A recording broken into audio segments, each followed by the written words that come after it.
functional efficiency seems to be the best hypothesis. And so what that begins to allow us to do, so all today is going to be about application, meaning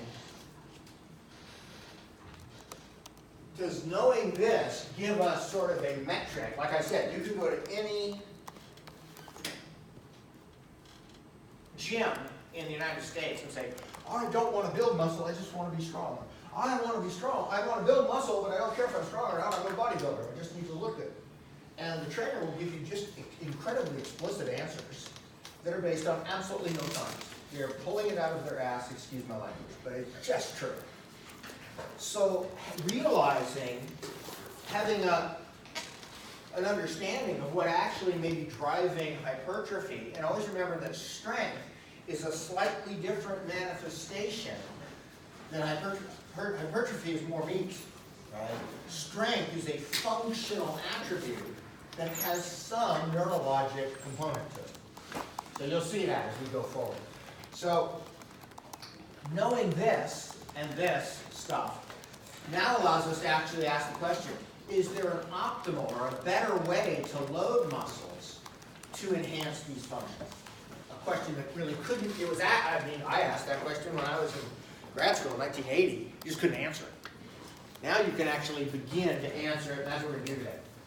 This is an older mTOR figure, and the reason I put it up here is, in some ways, it leaves out some of the actual cell structure, but it emphasizes that it's really multiple. It isn't just mTOR. AKT, I forget what that stands for.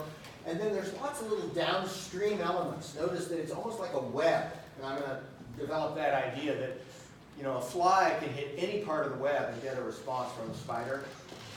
And you'll see why I say that now, because you'll see that we're going to focus on mTOR, but you'll find that some of these downstream players can actually change independently or stay up longer, and so you get slightly different effects. You'll see. We're not going to do this in deep detail. I thought I wanted to return to this idea of the inhibition of mTOR by AMP kinase if you do really intense work right after having stimulated your mTOR. I want to return to this idea. This is talked about much more than it happens. He's saying that right there. It's talked about. Be careful, you'll inhibit your mTOR. You'll almost have to try to make this happen because it has so many background conditions. I'm going to show you some of those right now because Moses brought up the question last time. One thing I would point out, there was a study done in France, I believe, or with French authors in 2012, where they had people lift weights, and then they sent them out for a run at 70% VO2 max. That's a fairly decent workout. For you guys, that's heart rate's around 160 for half an hour. And it didn't influence their protein synthesis at all. So I just want to emphasize, AMPK is really a sign of a drained energy charge in the cell. And we've seen the ATP levels in the cell are tightly defended. So you really have to be hammering. It's much more like interval training, sprinting, repeat miles are the sort of thing that might interfere with it. Also remember that this is a purely cellular level phenomenon, this inhibition. So it has to be in the same muscle, right? You can go out you can lift weights with your upper body, go out for a nice long run with your legs, and there will be no inhibition. It's in the same muscle.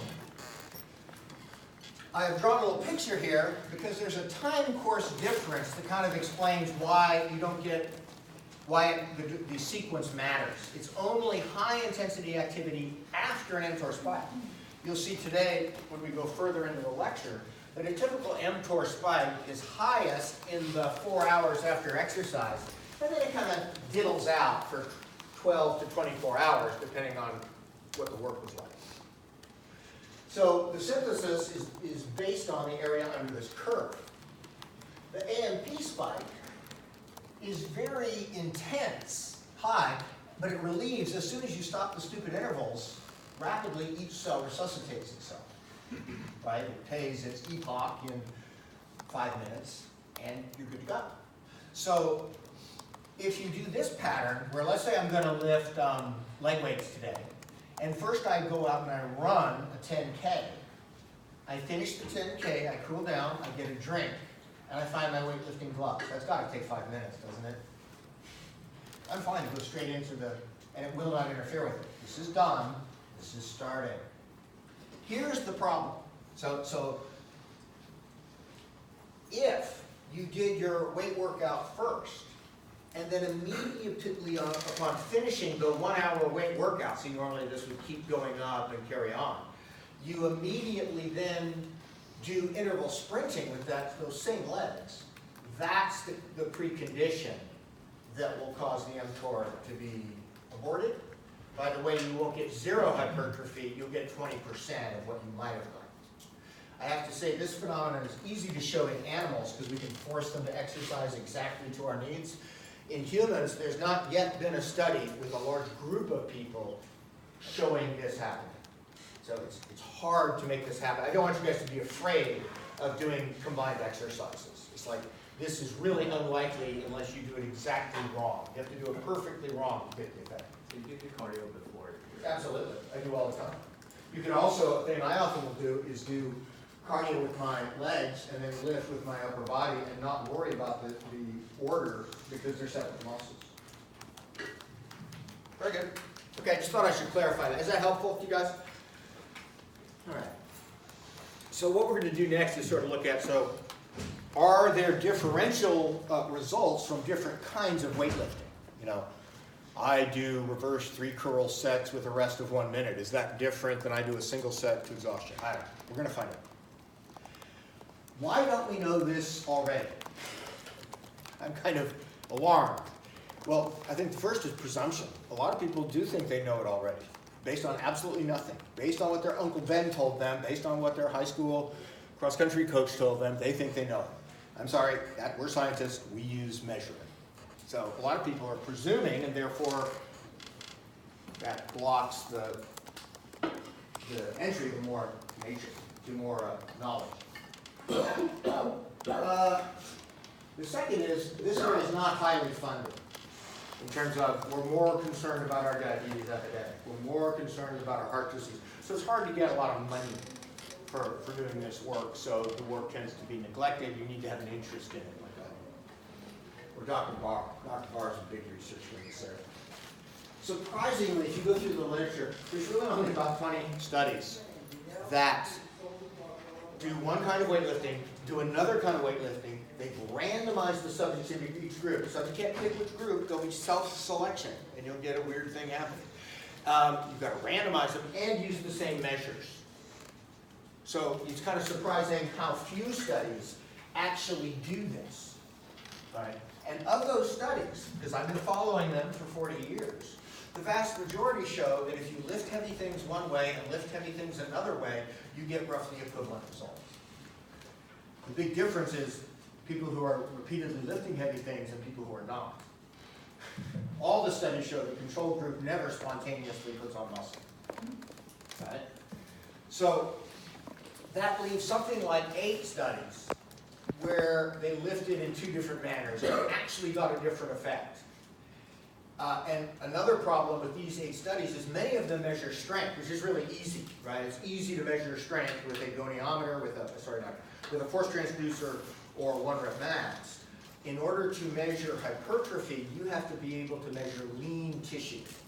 And that you need an MRI scanner, you need an ultrasound tech who's very skilled. And so a lot of the studies will measure one attribute without measuring hypertrophy. And as you're going to see, these things can separate a little bit. Okay? So why don't we know all this already? Not enough studies, and many of the studies are not they're not randomizing, or they're not measuring enough of the information we need. I will not continue, cuidado. I will not continue the lecture unless we can recognize that the main reason that people in the U.S. do not grow or preserve muscle as adults is they don't train.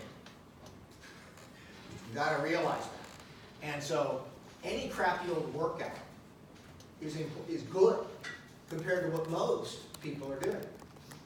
Am I making sense? In my household, we used to say to each other, my wife and I, say, half a workout's better than none. Right? You know the Nike saying, just do it. In many cases, those things are true. That in the United States, the great problem is that people are not doing the workouts. And so if I present this information and you suddenly decide, oh, I'm afraid to lift weights because I won't do it perfectly, but that's disastrous. I'd rather you forget everything. Get up and leave now, because I'd far rather you were physically active than to be worried about doing it precisely the right way. Really. These are small items. Half a workout is far better than none. The health and performance benefits of imperfect training is hugely better than not training at all. The exercise I didn't get yesterday is doing absolutely squat for me. If I have just enough energy at the end of today to get through half a workout, tremendously better off. That make sense? Can I proceed? No one will be confused. Here's what we know. Sorry, Greg isn't here. Greg would like this. Specificity means that you lift weights in the manner that is demanded of by your performance event. And so, for instance, if you're a sprint swimmer, doing 10 repetitions is a bit silly, because a sprint swimmer, if you're doing a 50-meter, you're probably taking something like 100 strokes. You should be doing repetitions that are quite close to what you actually do in training.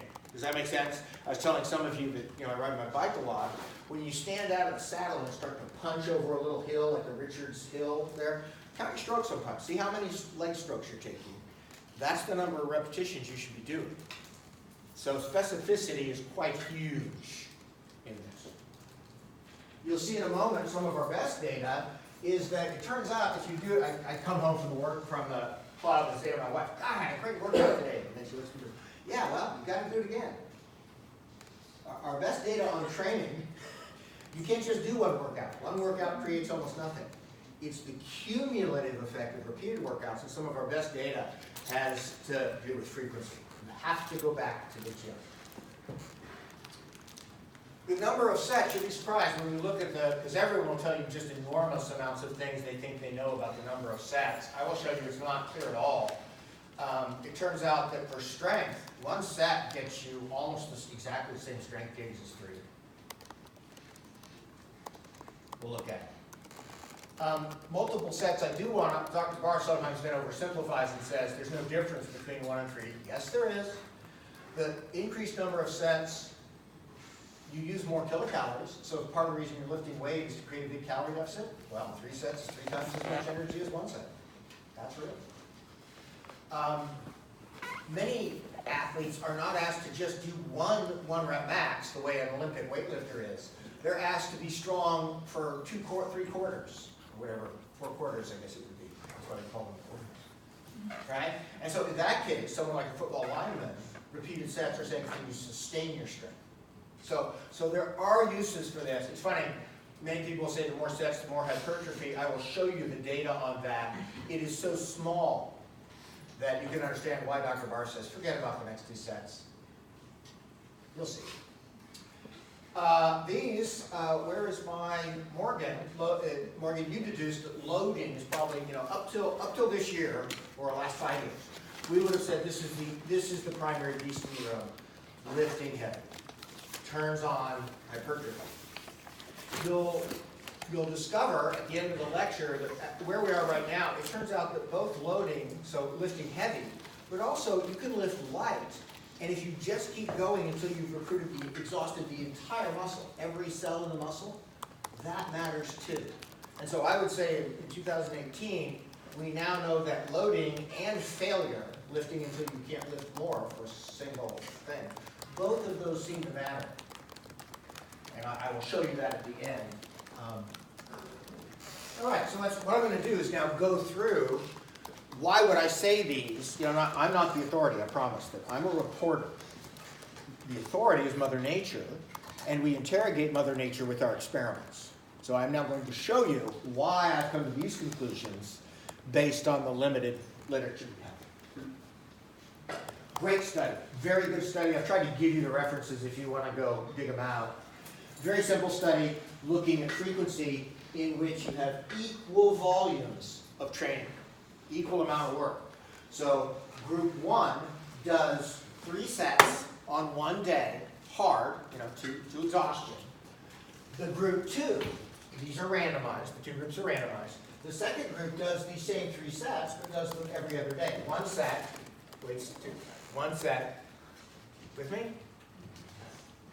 So how do you think, and they do it for 12 weeks, about the length of a quarter. You have 3 months of muscle work. How does this turn out? Is one of these better than the other? Have any ideas? Yes? Think the second one? Okay. It all gets down to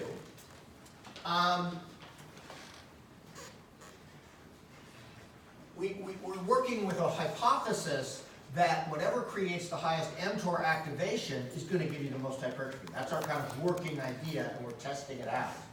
So it turns out if one lift gives you an mTOR response like this here in the blue, it depends on how much more, it would be called the dose response curve, for sets beyond the first one.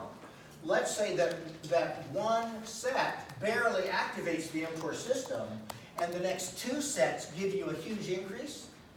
Well, then the 1 day a week might actually be as good or better.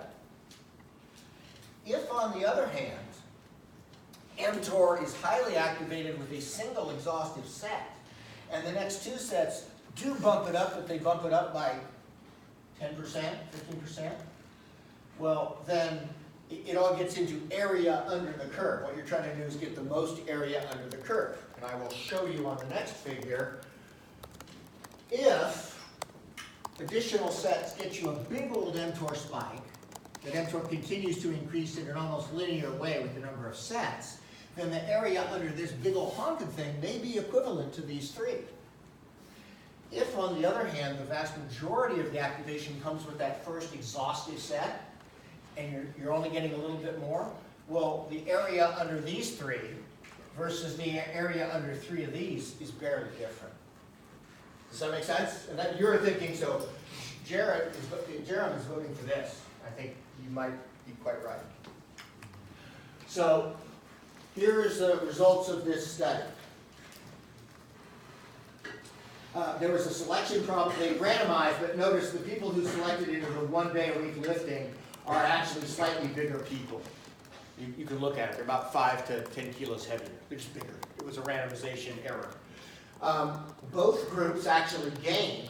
If you graph it as a fraction of the initial strength, correcting for size, what you find is the group that's lifting 3 days a week is actually getting, by the 6 weeks, 10% more strength, and by the end, something like 15%. So you're right that spreading it out this way seems to matter more.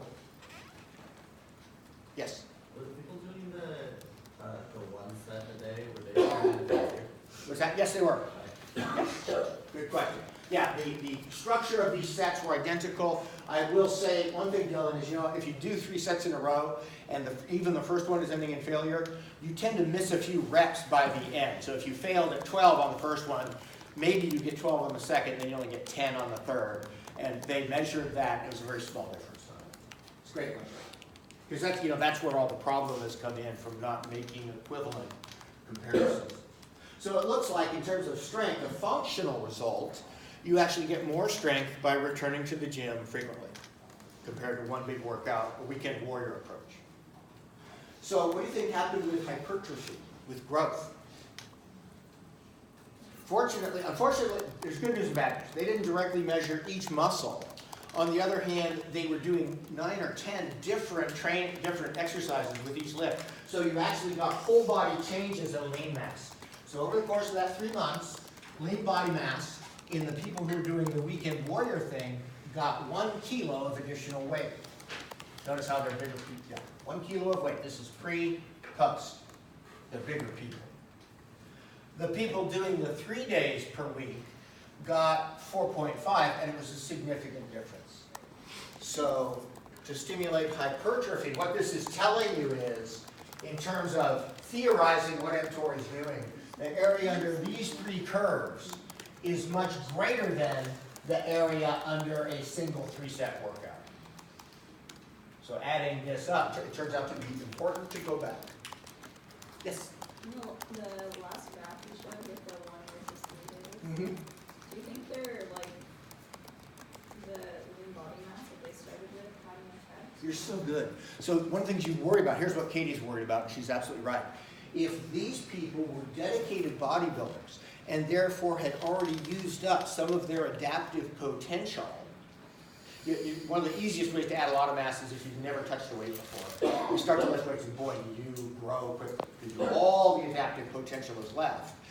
They actually did extensive questionnaires of their training log. They looked at training logs for 3 years back to be sure they were equal in experience with training. This is a really well done study. It shows you that you really can get different answers.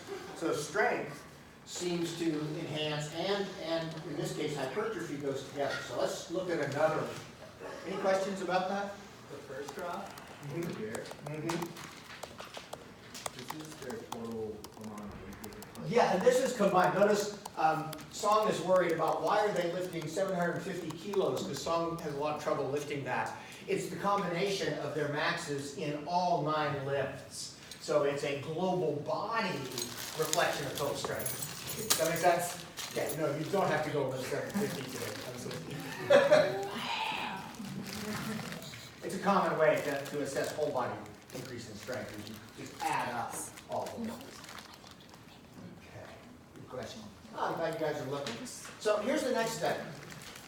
Let's look at the effect of sex. So we'll look at the effect of sex when frequency is held the same. So in this study, we've got the ideal kind of three sessions a week, and now we're comparing, don't we get more mTOR activation with 3 consecutive sets? And you know, our last, the one we just looked at, suggests you do get more, but it's not that much.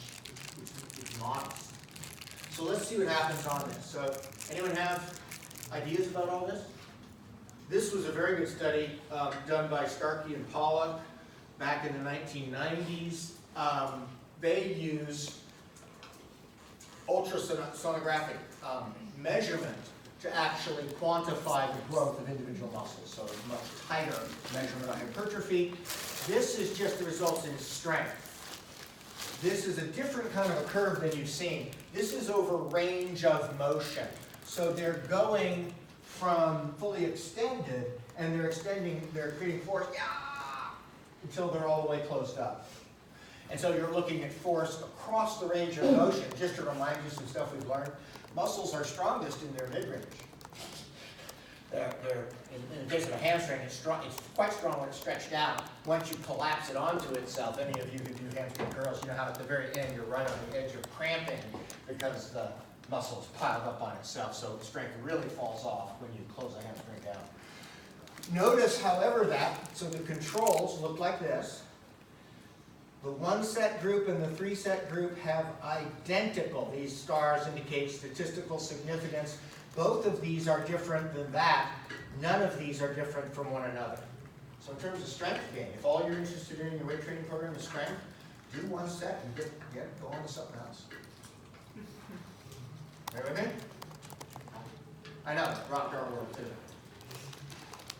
In terms of hypertrophy, this was hard. I had to dig through their data and make my own graphs, but they measured the hamstring. It's hard. It's funny. If you look at quadriceps, are hard to hypertrophy. If anyone is trying to make their quadriceps get bigger, the problem with quadriceps is they do stuff all day long, equivalent to our body weight. So if you read the literature, when you see, I almost skip quadricep studies these days because they're just hard. The hamstring, because all it ever does is lift my foot, it's actually quite easy to get a hamstring to grow. So I cherry-picked the muscle that was most likely to respond to the response. And here's what you got. 1 set, 3 set, 1 set, and 3 set. These are absolutely statistically non-different. And we measured at 2 different sites, mid-belly and towards the distal end. So you actually, with a 3 set, at least in the 14-week period of this study, you get very equivalent levels of hypertrophy. Interesting, huh? What's that? they were doing really standard weightlifting, sets of repetitions of 8 to 12% to fatigue based on roughly 80% of their 1 rep max. They were doing a whole variety of leg extension, leg curl. They pretty much focused on squats, leg extension, leg press, and then 2 different So kinds it was a full workout. of legs. set. Yes. Yes. I was just trying to figure out if they were winning, did one set. No, they. All right. Here's another study, because I know you're going to be a little shocked that those extra sets aren't getting you much. So here's, do you guys know what a meta-analysis is? A meta-analysis is when you don't seem to get good results from a single study. You go out and you find all the studies that ever look at it. And you kind of lump, there's rules about how you do it. You have to be really good at statistics. But you combine all their data to see if you can get more strength. So here's a meta-analysis. They found 8 studies that looked at different sets. That gives them 19, so figure the minimum you could have is single versus multiple, and that would give you 16. Apparently some of the studies had 3 treatment groups, so they're able to combine all the different groups. And then what you do to stay statistically clean is you measure the size of the effect, how much hypertrophy occurred in the 1 set group, treatment groups, in the 2 to 3 set groups, and in the 4 to 6 set groups. Right? Notice, again, how rare these studies are. Not that many studies do longitudinal training enough to create hypertrophy and then measure it. So these are precious. Here's what they found. First off, there was absolutely no difference in doing 2 to 3 sets and doing 4 to 6 sets. All these were due to exhaustion. So apparently, mTOR is pretty well maxed out by the time you get to your 3rd set. Or at least the biochemical responses that drive protein synthesis, of which mTOR is one, seem to be maxed out. Okay?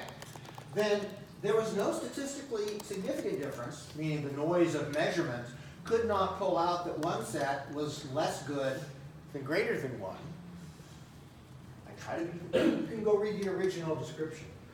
But there was a trend, and it was a dose response trend, which these things are often real, even though they didn't have enough studies to make it they didn't have enough people to make it statistically significant. What they found was, for every 2 extra sets, you got a 10% bump in the effect size.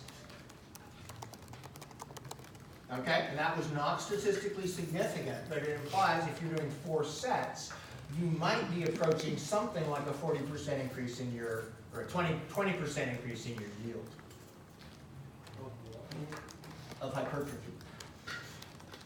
Again, it's surprisingly small. What it implies, if you go back to these models I made, is that multiple sets bumps you, this 1 set gets you most of what you're going to get.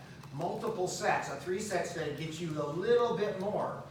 And so if you're repeating 3 sets, the difference in the area under the curve for the 1 set and the 3 set is so small, you really have trouble detecting it in a study less than 3 months or without hundreds of people.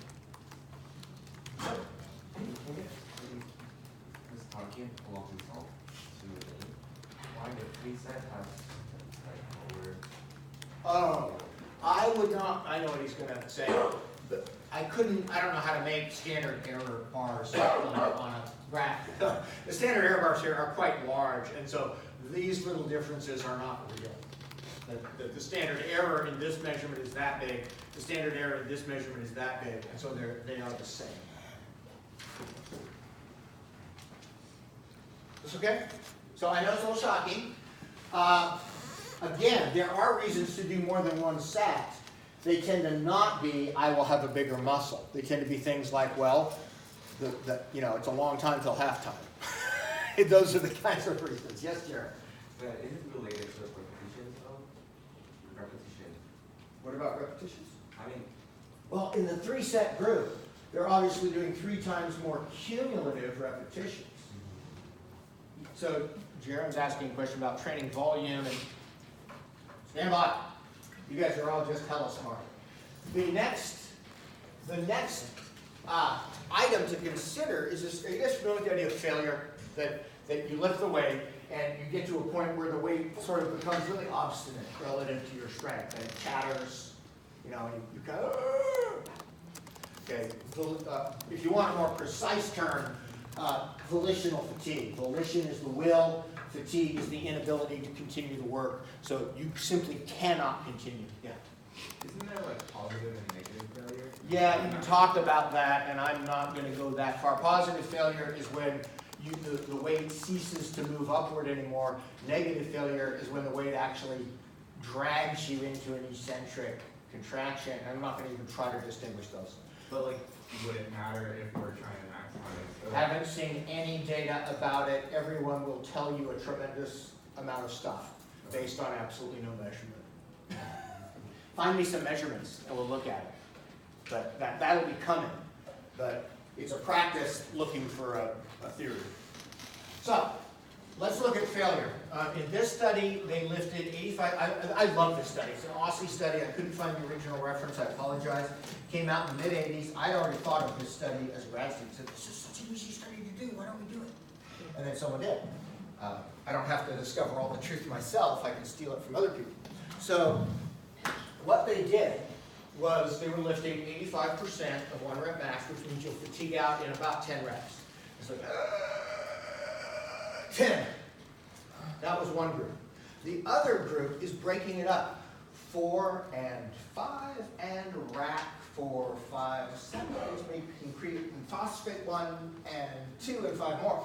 And if you do that pattern, you'll discover you do not fatigue. You can lift the same amount of weight with that little break. Restores your intracellular balance, your ATP, and there is no fatigue. So it's a great match. The same total amount of work is done within the same 40-second period, and yet one had a rest and one didn't. Here's what you discover.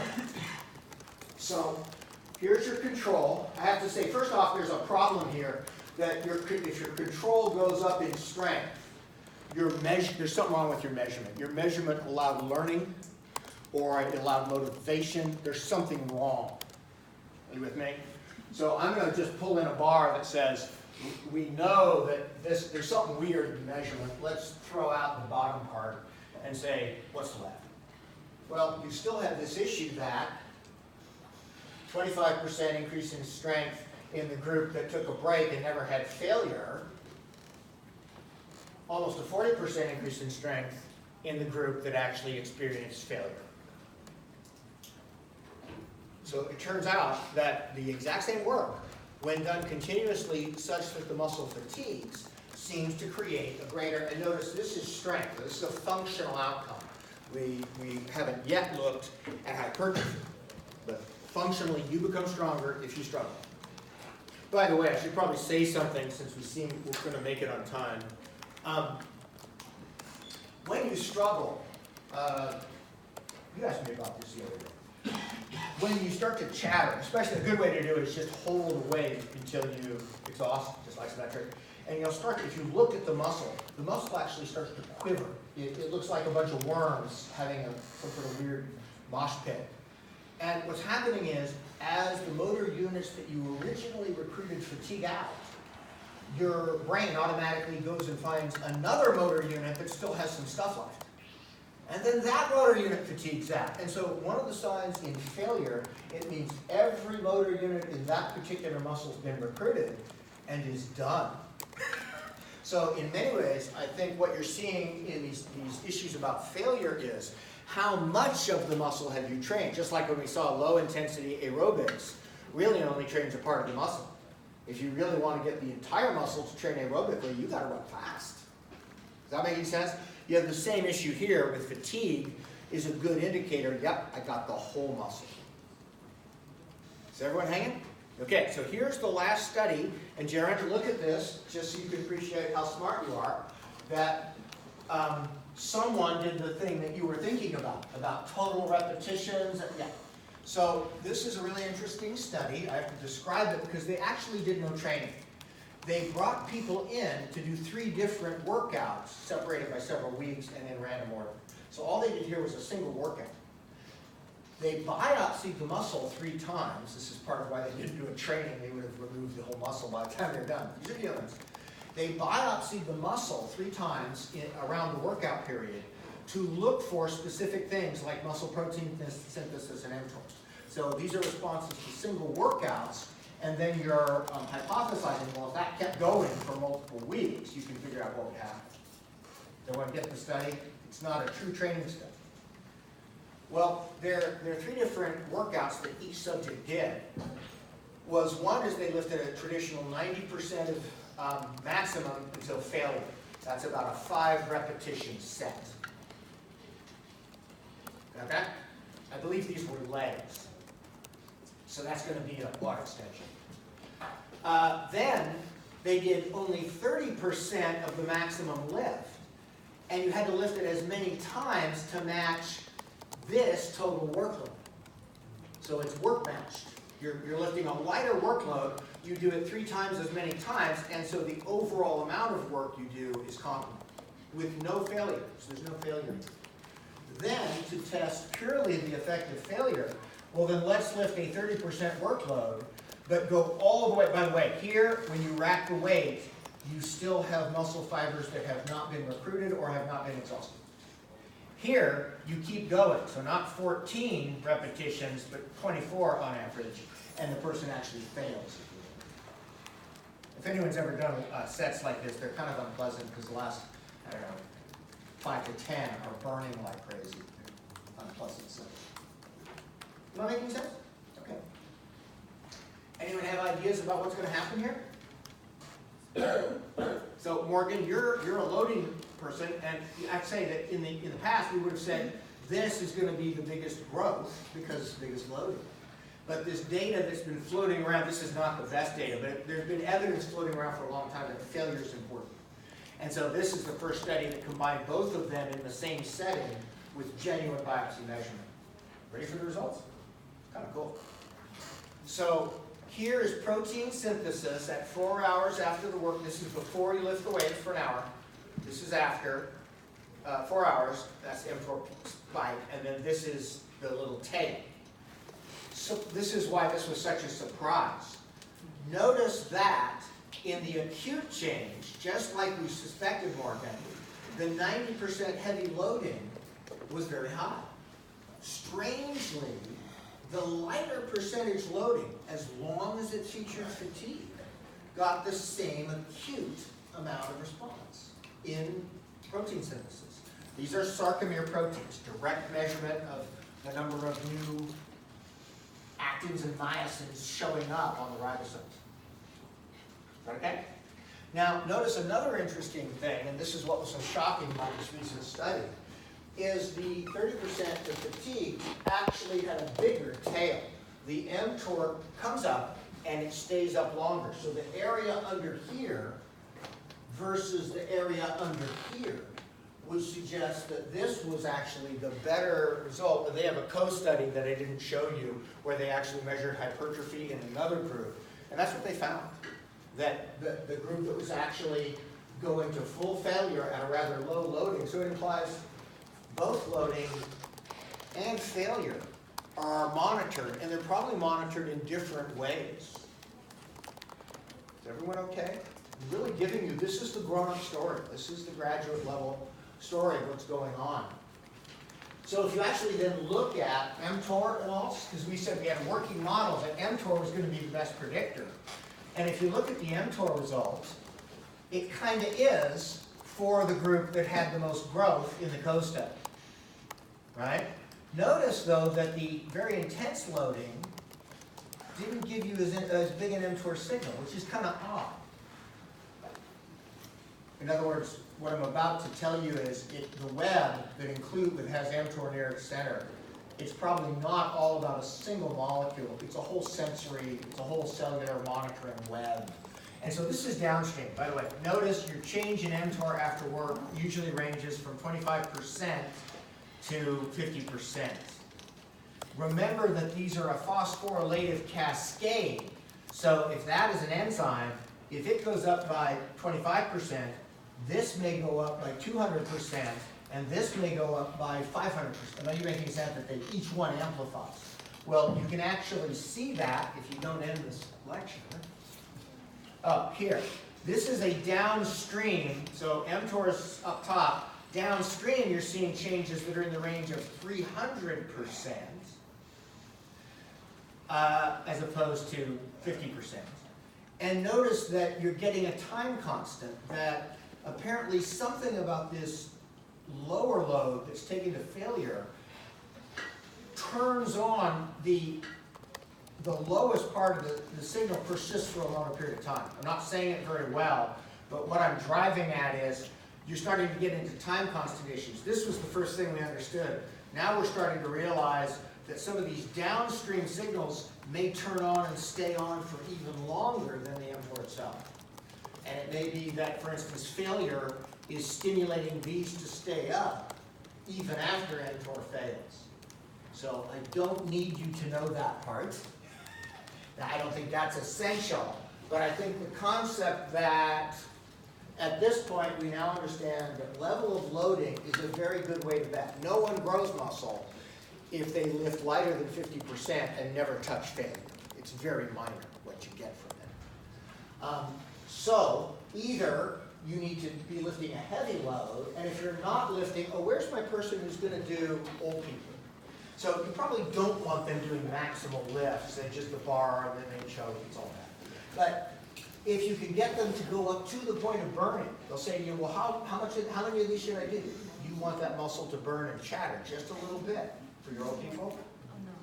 And as soon as they can't do that with the blue band, they need to move up to the yellow band. That's how they'll go. Am I making sense? Okay.